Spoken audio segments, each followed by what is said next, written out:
강의사는 증시 각도기. 네, 안녕하세요. 젊은 투자 증시 나침판 안지원입니다. 네, 안녕하세요. 잃지 않는 쉬운 투자 각도기 박상준입니다. 네, 혹한이군요. 예, 오늘까지도 정신이 없었습니다. 이제 동상 걸리게 생겼습니다. 조금만 더 하면 완전 얼어붙겠는데. 네, 1% 심리는 얼어붙었죠. 심리는 많이 얼어붙은 것 같아요. 네, 얼어붙었고 지난 주말 직전 기준 10월 7일 기준으로 23조 깨졌죠. 네, 25조에서부터 23조 깨졌고 오늘까지 치면 22조도 깨지겠다 분위기가. 그럴 것 같아요. 좀 안심이 되는 상황으로 넘어가고 있죠. 네, 신용자본은 계속 줄고 있습니다. 신용장고 만약 20조가 깨지면 찬스 아니야? 20조가 딱 기점이라고 볼 수 있을까요? 없지. 예. 아무 근거도 없어.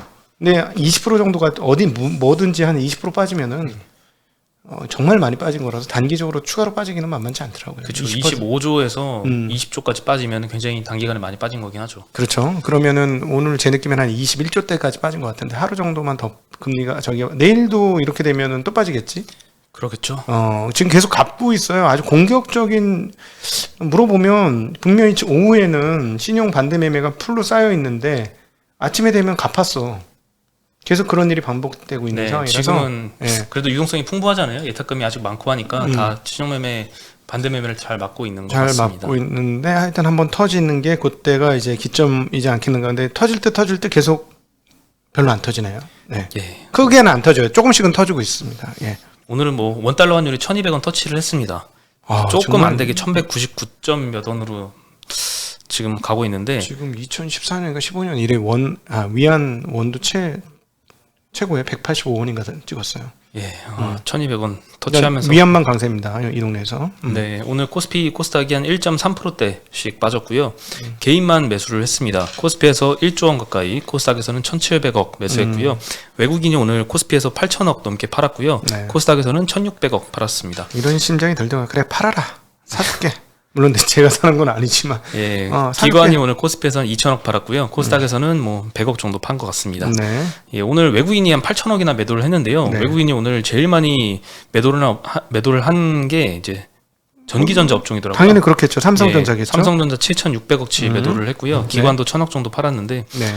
삼성전자는 오늘 3.5%나 또 빠졌습니다. 좀 많이 빠졌죠. 네, 이때까지도 많이 빠졌는데 주말간에 이건희 회장 상속세 납부를 해야 되잖아요. 그래서 대주주들이 이제 삼성전자, 삼성 SDS, 삼성생명 지분 매각에 나선다라는 소식이 오늘 영향을 많이 끼쳤습니다. 그 규모는 적지 않으니까. 네, 그 배우자인 홍라이 전 리움 미술관장이 1조 4천억 규모의 삼성전자 지분을 매각할 예정이고요.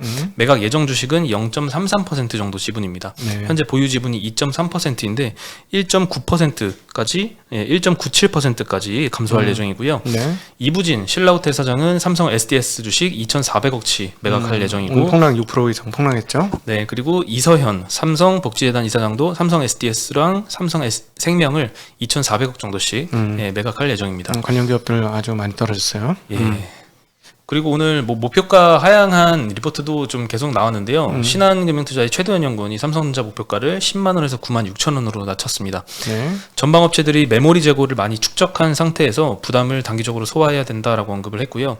말레이시아와 베트남 생산 차질은 저희가 그때 댓글로 한번 소개해드렸듯이 완화가 되고 있다고 합니다. 네. 근데 이제 최근 중국의 전력 제한에 의한 중국의 IT 공장 중단은 메모리 산업에 부정적이다라고 언급을 했습니다. AP 관련해서 그러니까 모바일 관련해서 덜 만들 수 있다는 얘기가 되겠죠. 예, 그리고 미래에셋의 이제 김영건 연구원은 목표가를 10만 원에서 8만 2천 원으로 하향을 시켰는데요. 4분기부터 디램 가격 하락 전환으로 내년 영업이익 전망을 13.6% 하향 조정을 했습니다. 네. 조금 늦게 하향 조정한 것 같습니다. 그리고 메모리의 공급 기조의 보수적 전환을 확인할 필요가 있다라고 언급을 했습니다.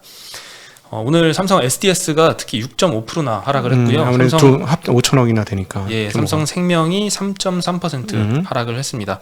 오늘 금리가 많이 올랐거든요. 네. 한국 금리가 지금 2.4%를 넘어서 2.43 정도 기록을 하고 있어서 오늘 금리는 동결 쳤습니다만. 예, 그렇죠. 금리를 동결 결정했는데도 10년물 금리는 계속 올라가고 있습니다. 왜냐하면 문구에서 11월 달 거의 확정적이라는 다음 달에 네. 금리 인상을 고려하겠다라고 했기 때문에 11월 달 금리 인상으로 받아들이고 있습니다. 이코노미스트들. 그 전부터 뭐 모두가 근데 예상은 하고 있었죠. 11월쯤 올릴 거다. 네. 네, 오늘 보험주들이 뭐 나쁘지 않았는데 삼성생명은 이 악재 때문에 3.3% 하락을 했고요. 네.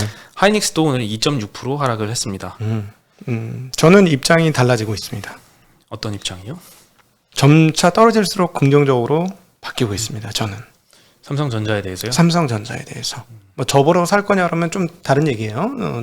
저는 더 떨어져야 돼요. 5만 전자 오면 저는 사겠습니다만은 일반인들은 이제 6만 전자 시대에 진입을 해도 이제부터는 괜찮지 않을까 하고, 그다음에 오늘 건 좀 특별한 이슈잖아요. 그렇죠. 자녀들 이제 상속세 때문에 한 거라서 좀 특별한 이슈니까 좀 많이 빠진 거 그만큼. 여기서 한두 번 더 빠지면은 괜찮지 않을까? 그래서 갖고 있으신 분들은 급하게 팔 필요가 없다는 얘기, 이제부터는. 네, 뭐 상속세 관련된 건 이미 알려진 이슈인데 네. 일각에서는 이 삼성전자 주가를 이 상속세 납부를 위해서 올릴 거다라는 분석도 있었거든요. 근데 정반대로 이 지분을 매각하면서 오히려 악재로 작용을 네. 했고요. 지금까지 떨어진 것도 많은데 여러 악재에 겹쳐서 이런 악재까지 나와서 오늘 정말 힘드시겠죠? 시가총액이 많이 떨어졌어요. 갖고 계신 분들은 굉장히 힘드실 거고, 전체 시가총액 상당히 떨어졌고, 400조예요? 시가총액이 400조? 예, 많이 떨어졌어요. 400조면 분기 12조 영업이익 내는 뭐 연간 뭐 40조에서 50조 사이에 영업이익 내고 내년도에도 크게 안 흔들릴 것 같은데 400조? 가격 매력이 생기기 시작? 제 느낌은 그렇습니다. 자, 일반 애널리스트하고 증시각도의 반대 입장 썼습니다.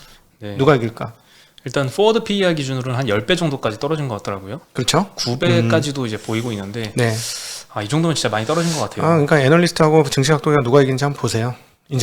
이제부터예요. 이제부터는 계속 밀리면 옛날에 저거하고 똑같아. 뭐야? 저거 텐센트, 알리바바하고 입장이 비슷해졌어요. 그거보다는 아직 좀 더 걔네는 더 떨어졌었거든, 진짜. 근데도 사놓고 18%나 빠졌어요. 제가 알리바바를 사놓고. 근데 이제 오르기 시작하거든요. 텐센트는 이미 올랐고. 근데 그런 비슷한 입장입니다. 이제부터는 떨어지는 쪽쪽이 분할 매수 관점? 진입? 왜냐하면 내년 6월 달부터 좋아질 거니까. 네. 그러면 아무래도 내년 3월에서 1월 사이 어느 즈음부터는 좋아질 거니까. 제가 시계를 조금 깁니다. 그건 감안해서 들어주시면 좋겠어요. 저 이렇게 공격적으로 얘기한 거 처음이죠? 그렇죠. 평생 처음인가? 근데 떨어질수록 용기를 내는 거는 그렇지. 용기를 내시라는 말씀 드리고 싶은 거예요. 그리고 갖고 계신 분들은 용기를 내시라는 말씀 드리고 싶어서 평소보다 좀 세게 말씀드리고 있는 겁니다. 네. 예, 그리고 천연가스 가격 많이 올랐는데요. 조금 안정세를 찾았고요. 네. 이 석탄도 많이 올랐는데 이 천연가스와 석탄을 대체한 전력용, 난방용 원유 수요 증가 때문에 WTI 이 그렇지. 유가는 80불을 돌파를 했습니다. 석탄 가격 오늘 또 올랐어요. 네, 천연가스는 6.4불까지 올랐다가 5.4불 정도까지 안정세를 보이고 있고요. 그 러시아가 유럽향 천연가스 수출 늘릴 거다 이런 기대가 지금 있잖아요. 요것 때문에 조금 안정세를 보이고 있는데 얼만큼 늘릴지는 아직 불확실한 상황입니다. 그러니까 노드스트롬 뚫어야 된다는 얘기죠. 네, 미국도 반대하고 유럽도 일부 반대합니다. 왜냐하면 독일이 이제 속국된다. 러시아의 에너지 속국된다. 그래서 안 된다라는 의견이죠. 동유럽 국가들도 좀 반대를 하고 있는 것 같아요. 그리고 대신증권의 김소연 연구원이 겨울 난방 시즌에 돌입하면 에너지 수요가 더 높아지고 반면 재고 수준은 낮기 때문에 에너지 가격 상승은 단기적으로 지속될 가능성이 높다라고 언급을 했고요. 이 에너지 가격 상승 때문에 지금 물가까지도 지금 많이 건드리고 있는 상황이거든요. 이 물가 관련해서 자료를 하나 보여드리면요. 아래쪽에 보시면은 여기 10년물 BEI라고 하죠. 기대 인플레이션이 반영된 수치인데 지금 2.5%까지 올라온 수치입니다. 10월 8일 기준이고요. 10월 12일 업데이트가 되면 아마 더 올라올 수도 있지 않을까 이런 생각이 듭니다. 네. 최근에 굉장히 상승폭이 가파르고 위에는 이제 미국 10년물 국채금리거든요. 1.6%를 돌파한 상황입니다. 네. 예, 물가 상승률이 좀 지금 10년물 국채금리까지 영향을 끼치고 있고요. 그 물가 상승률은 특히나 에너지 가격 상승이 영향을 많이 미치는 모습입니다. 그 수요 의견인 인플레이션은 좋다고 할 수 있지만 이 비용이 올라가는 인플레이션은 그렇게 긍정적이진 않은 것 같습니다. 비용 인플레이션 올라가고 경기 떨어진 걸 우리가 일컬어 스태그플레이션이라니까요. 네. 네. 그리고 요 물가 관련해서 이 중요한 지표들이 좀 발표가 될 예정입니다. 13일에 미국 CPI가 발표될 예정이고요. 내일이죠. 13일이면. 그리고 14일에는 미국의 PPI 그리고 중국의 CPI, PPI 지표가 발표될 예정입니다. 네. 최근에 중고차 가격이 또 반등하고 있고 그리고 면화 많이 오르고 있죠. 그리고 천연가스 유가 상승 움직임 속에서 이 공급망 차질 영향을 확인해 봐야 될 것 같습니다. 저는 아마 자동차부터 풀리기 시작할 것 같으네요. 그리고 전력이 제일 늦게 풀릴 것 같아. 전력이 제일 늦게 풀릴 것 같고 이미 좀 너무 모자르고 좀 상황이 안 좋더라고요. 그거까지는 좀 시간 걸리고 그다음 전력 풀리기 전에 그 물류가 풀리지 않을까 하는 생각 가지고 있습니다. 네.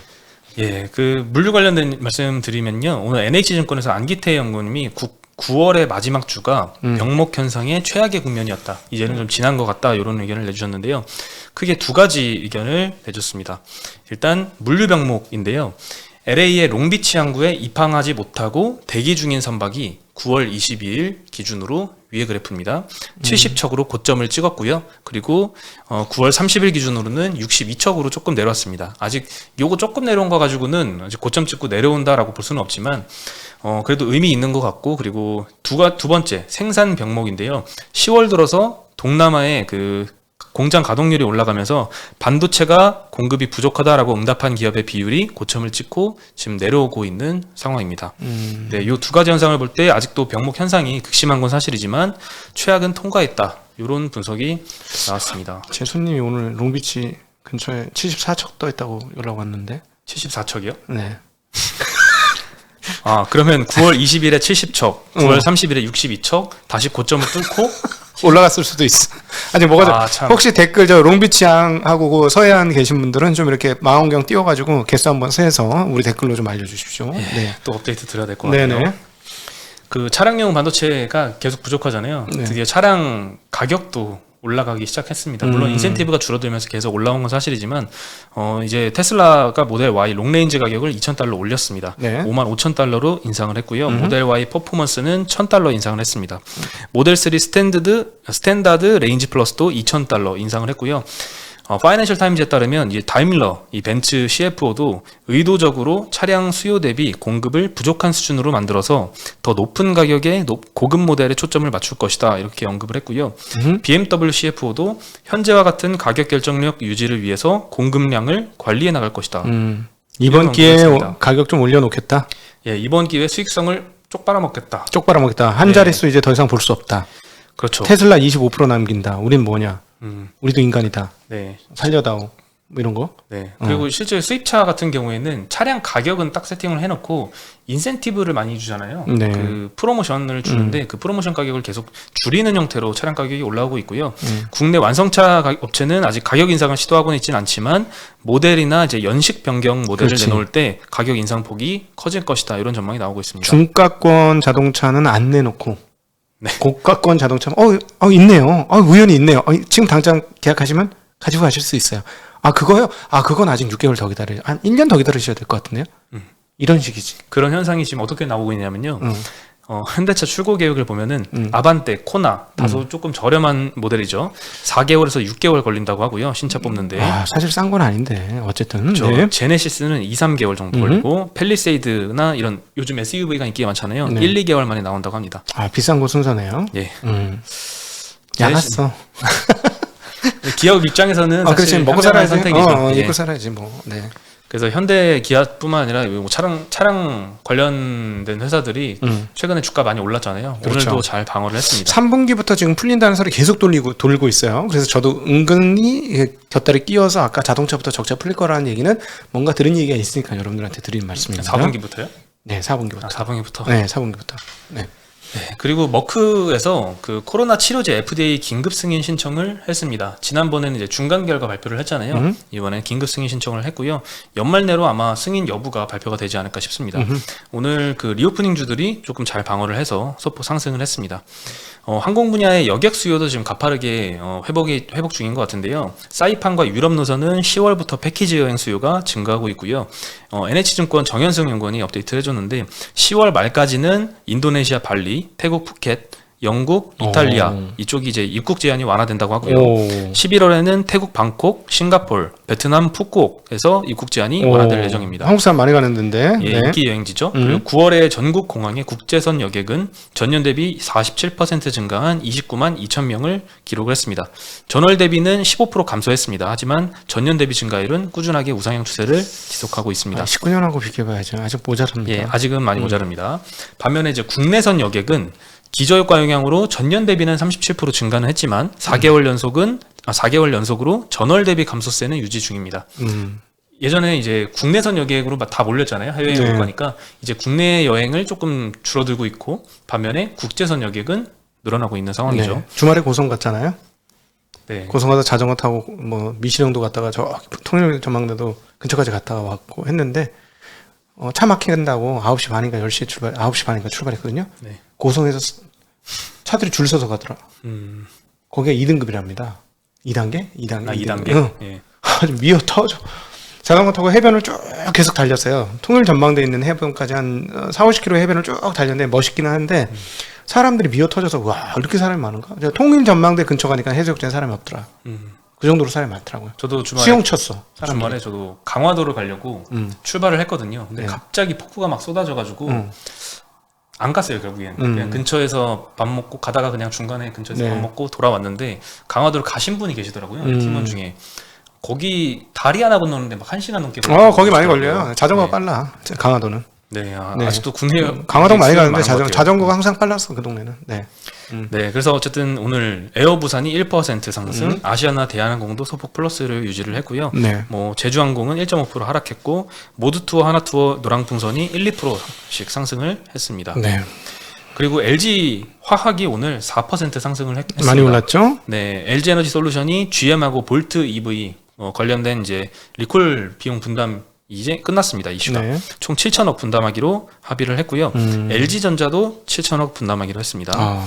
네, 앞서 반영한 910억은 제외하고 나머지 6,100억을 추가 반영해야 되거든요. 네. 이걸 3분기 충당금으로 반영할 예정입니다. 그러면 영업이익은 줄어들겠죠.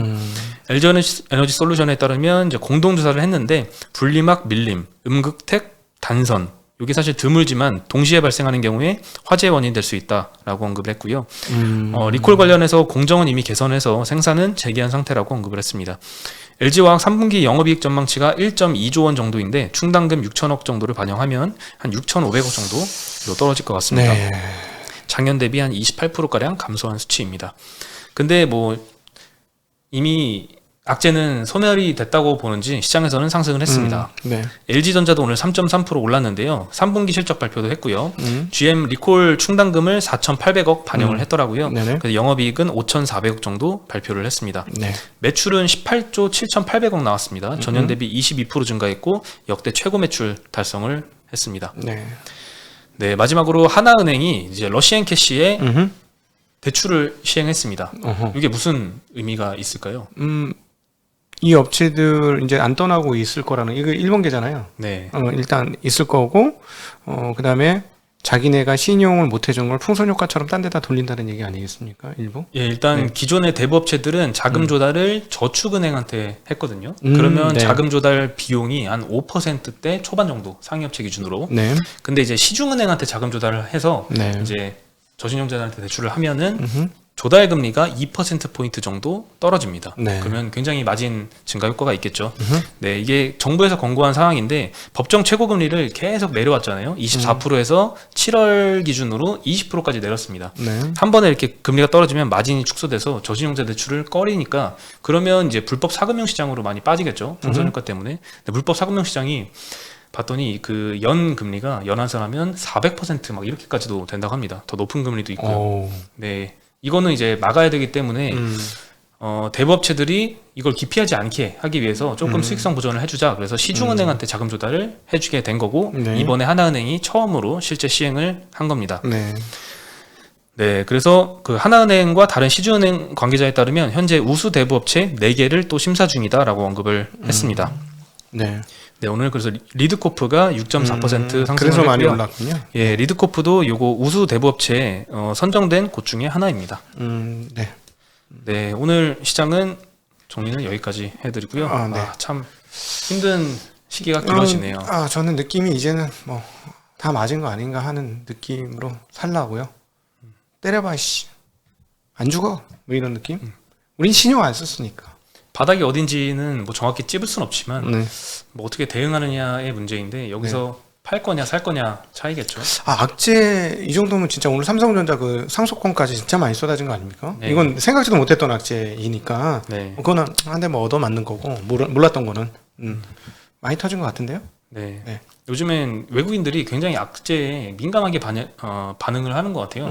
오늘도 7,600억이나 삼성전자 매도를 했거든요. 일부는 프로그램 매도도 일부 섞여 있을 것 같고 기간은 뭐 100% 프로그램 매도일 듯 하고요. 선물이 백오데이션 났습니다. 그래서 구조적으로 베이시스가 선물과 코스피 200 지수 간에 컨텐코가 나야지 안정될 거다라는 생각은 일단 단기적으로는 계속 갖고 있습니다. 네. 네, 그러면 한번 버텨보시죠. 네, 잘 몸빵. 자 이제부터 본격 몸빵. 아씨 아파. 잘 견딥시다. 좋은 날 올 거라고 믿습니다. 네, 저희는 그럼 여기서 인사드리겠습니다. 안녕.